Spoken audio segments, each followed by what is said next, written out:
देश की संसद की नई इमारत, पहला दिन, पहली कार्रवाई और मोदी सरकार का पहला स्ट्रोक। नारी शक्ति वंदन अधिनियम, महिला आरक्षण विधेयक। दोस्तों, इस बिल के पास हो जाने के बाद इस देश में महिलाओं की अधिक भागीदारी सुनिश्चित हो जाएगी।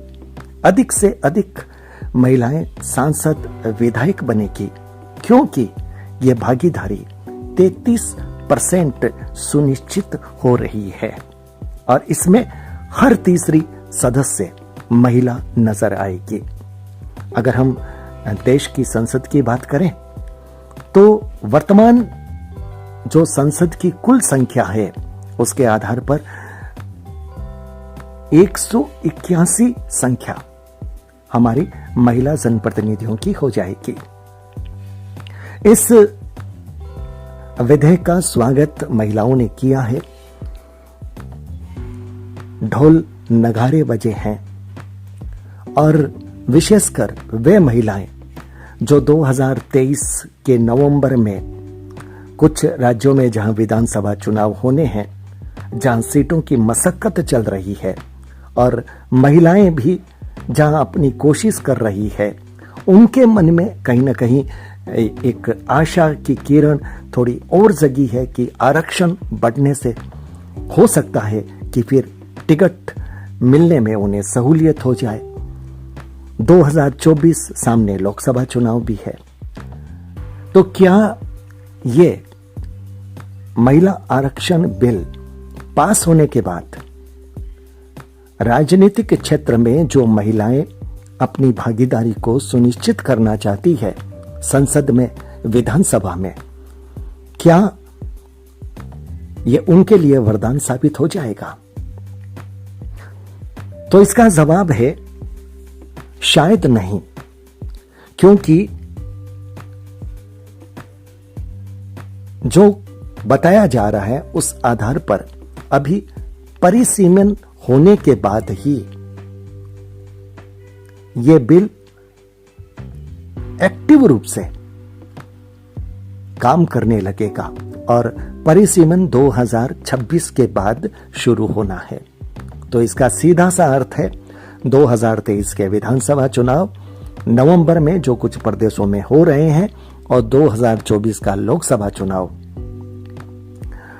उनमें महिलाओं की भागीदारी 33% सुनिश्चित नहीं होगी और जो महिला राजनीति के क्षेत्र में अपनी उम्मीदवारी के लिए सतत प्रयत्न कर रही है, उनके लिए 2024 तक इसका लाभ मिलने की संभावना नहीं है। एक बहुत अहम सवाल है कि क्या SC/ST के लिए इस बिल में कुछ खास है? तो फिर इसका जवाब यह है कि SC/ST को जो आरक्षण मिला हुआ है उसी आरक्षण में 33% भागीदारी उन महिलाओं की रिजर्व कर दी जाएगी। यानी यहां पर SC/ST की जो हमारी सम्मानित महिला जो राजनीति के क्षेत्र में सक्रिय हैं, उनके लिए यह लाभदायक बात है कि उस आरक्षण में 33% रिजर्व कोटा उनका हो जाएगा। तो यहां पर उनको अवसर मिलने की संभावनाएं निश्चित रूप से बढ़ जाएगी। अगर बात OBC की जाए तो OBC और सामान्य वर्ग के लिए इसमें अतिरिक्त कुछ नहीं है। हां, जो सीटें SC/ST को देने के बाद बचती है उनमें फिर 33% भागीदारी महिलाओं की सुनिश्चित हो जाएगी। तो सबसे बड़ी बात यह है कि अब एक सवाल आ रहा है कि जब 2029 तक महिलाओं की भागीदारी सुनिश्चित होनी ही नहीं थी, तो फिर इस बिल को संसद का विशेष सत्र बुला करके इस बिल को लाने की जरूरत क्या थी? अब यह बात सही है कि यह सवाल विपक्ष के लोग करेंगे, क्योंकि उन्हें मालूम है कि यह एक स्ट्रोक है।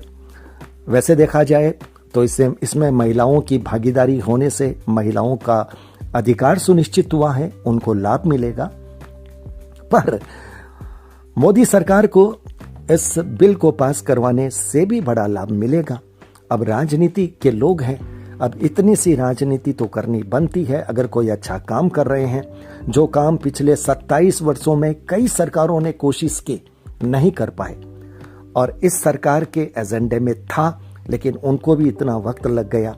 और अब 2024 की 8 बहुत करीब है, और उससे पहले सरकार अगर ये काम कर लेती है तो फिर भले ही उनका अपना राजनीतिक लाभ हो, लेकिन उसके बाद भी ये तो कहा ये जाएगा कि एक प्रतीक्षित जो बिल था, जिस पर कई सरकारों ने कोशिश की थी लेकिन वो ला नहीं पाए थे, लेकिन मोदी सरकार इसमें कामयाब हो गई है।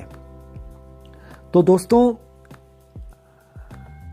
इस बिल के पास हो जाने के बाद में भी सबसे मोटी बात यह है कि 2023 और 2024 के विधानसभा लोकसभा चुनाव में महिलाओं को इसका लाभ नहीं मिलेगा, उनकी भागीदारी नहीं बढ़ेगी, उनको अभी वही मशक्कत करनी पड़ेगी, और उसके बाद में निश्चित रूप से उनके लिए रास्ते खुलते हुए दिख रहे हैं, काफी आसानी हो जाएगी।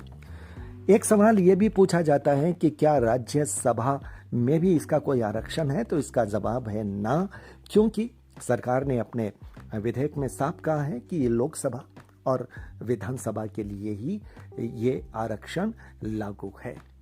तो इस विधेयक से संबंधित कुछ जिज्ञासाएं, कुछ समाधान, कुछ सवाल थे, उनको हमने सोशल मीडिया में जो कुछ भी तथ्य सामने आए हैं उनको पढ़ने समझने के बाद हमने आप तक पहुंचाया है। हम आंकड़ों के चक्कर में नहीं पड़े हैं, बहुत सीधे और सरल शब्दों में आप तक जानकारी पहुंचाने की कोशिश की है।